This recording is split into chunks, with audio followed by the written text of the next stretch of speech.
My dear brothers and sisters, as we have mentioned before, we as the Muslims, we're not allowed to participate in the days or the festivals of the pagans.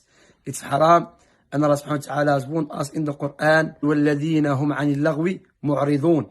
The ulama have mentioned, meaning those who abstain and stay away from the laghu, which is including a pagan day. The New Year's Eve goes back to, again, to the Greeks. There's a Greek god who had two faces, while looking at the future, while looking at the past. And the same thing is happening in our time. What is happening? Shirk, disbelief, paganism, fornication, you name it. How a Muslim that worship Allah and follow His Messenger participates in a day which is full of disobedience and disbelief, which is a day that Allah subhanahu wa ta'ala hates. So we have to fear Allah subhanahu wa ta'ala and be proud of Islam.